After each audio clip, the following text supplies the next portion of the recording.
Hi, my name is Gibson, and I'm the co-owner and creator of the Personal Development School.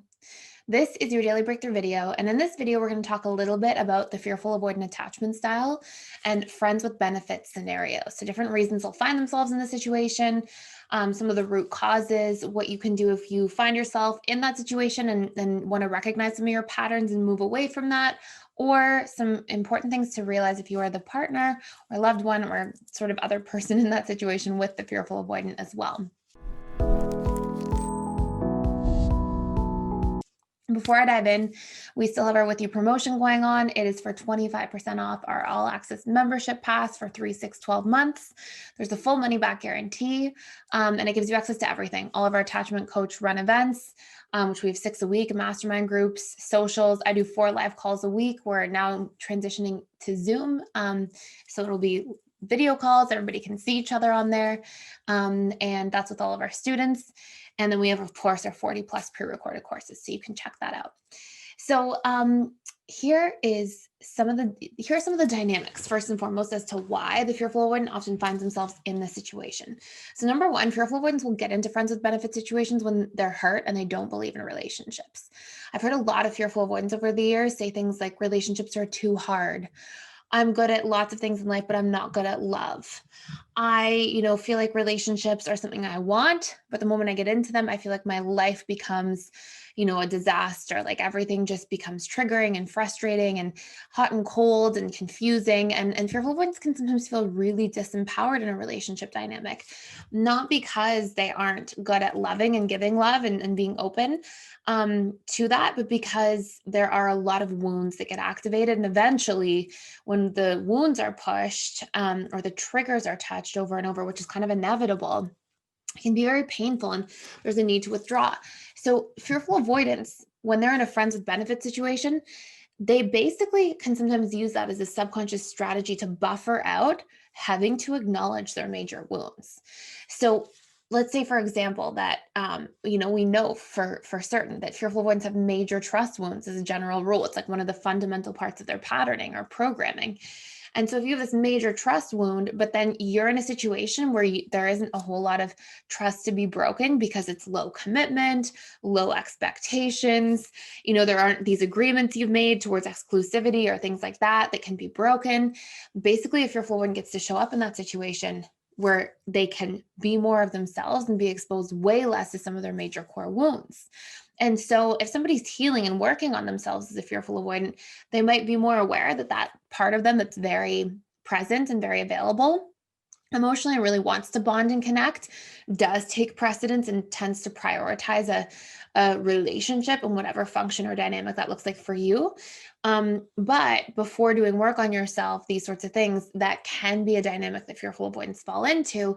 And it's usually a subconscious strategy for like self-protection at a deeper level. And another big cause that kind of goes hand in hand with this is sometimes fearful avoidants will do this when they're like licking their wounds.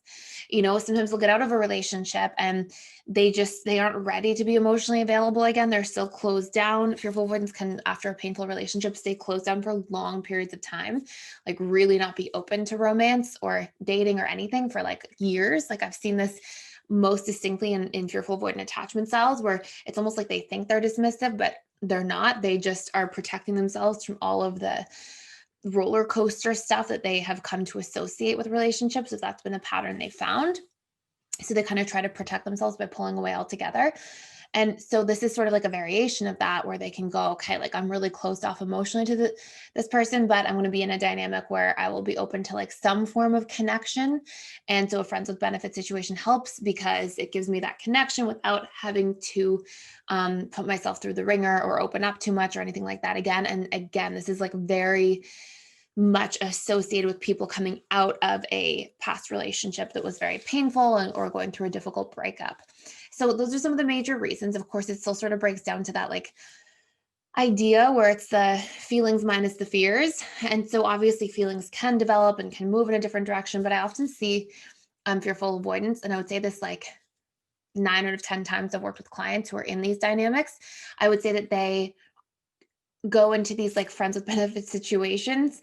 And when they get feelings, if they are not ready to be in a relationship yet, they often like what we call self-sabotage, which is really just a subconscious strategy to get other needs met that the conscious mind isn't choosing. So it's like you have this conscious intention, which goes, oh, I'm actually like interested in this person, and wow, I'm really like falling for the person. And so let me try to move things along. But if your subconscious is like, no, we associate relationships with pain, with fear, with having bad endings, with our trust being broken, then the subconscious will actually prioritize protecting itself, even though the conscious mind is trying to go in this direction. The subconscious pulls back. And that's really what self-sabotage is in any form. It's just the conscious and subconscious having different priorities.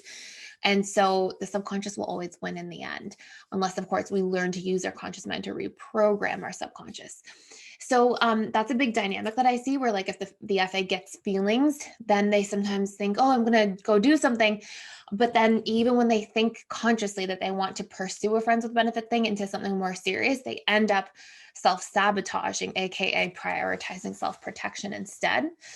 So if you are the fearful avoidant and you're finding yourself in these dynamics and you're like, these are disempowering for me, I don't want to be in these situations anymore, I'm starting to get feelings for somebody and I don't want to self-sabotage, whatever it might be, basically what you have to focus on working on are your fears of relationships. Like, you have to start by doing a big dump on paper of all of the concepts and ideas that you carry as associations to relationships that are stored and a part of your subconscious programming.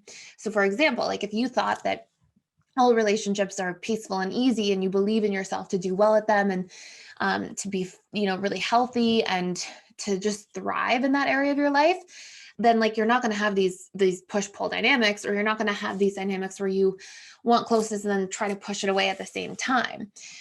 So really you have to get clear on like, what do I want? And this isn't so that you can like never be in a friends with benefit situation. I'm not saying that that's right or wrong in any way. Like, I think whatever people want to do, power to them. Like, those are your choices and decisions at any point in your life, no matter what. But what I'm saying is that you want to be able to make that place that choice or that decision from a place of fearlessness, not from a place of being motivated by fear in terms of how you're making that choice. So for example, not because you're just terrified of relationships and you associate them as being painful. That's not a good place to make a decision from. If you want to be in a friends with benefits scenario, do it from a place of like not having those wounds and not letting those wounds and unresolved traumas dictate your future, because then we're just disempowered in our dynamics as humans, right? So that's like a really big focus you want to be aware of. And then if you're the partner of this in a fearful avoidance situation, often what I've seen is that people who are in friends with benefits dynamics with fearful avoidance kind of fall for the fearful avoidant. I would say like the vast majority of the time they end up like having more feelings. And I think it's like the principle of intermittent reinforcement, which I can make a whole second video on, but just the psychological impact of that, of like the hot and cold, which can show up for the FA. And then also the fearful avoidant being their best self, usually when they can love and connect and be open, but not fear that their wounds are going to be touched, or that their, trust is going to be broken or a commitment's going to be broken. So, I'm sure if you're watching this because you're the partner of an FA or the friends with benefits person with the FA, you're probably coming like looking for solace or understanding. And so what's really important is for you as a person in the relationship dynamic with the FA to be really clear on your boundaries and to be really concise at showing up for your boundaries. That's often what makes the fearful avoidant start to like kind of like reconsider their behavior. And then you have to encourage the fearful avoidant, though it's ultimately their job, to be aware of their own boundaries too, and to start speaking up for their needs. And how you can sort of evolve the relationship into something more if both people are on board is to start opening communication. That's such a powerful transition. And that's part of how a fearful avoidant can start like being open and trusting and all these different dynamics. So the more you talk about your needs, voice your feelings, voice your boundaries, add an element of vulnerability, that's ultimately what evolves the scenario. So hopefully that gives everybody sort of a clear picture from all potential sides. I hope this is helpful. Let me know any questions you have about this topic in the comments below. I can make more videos on it. Thank you so much for watching and for being here. Please like, share, and subscribe, and I will see you in the next video.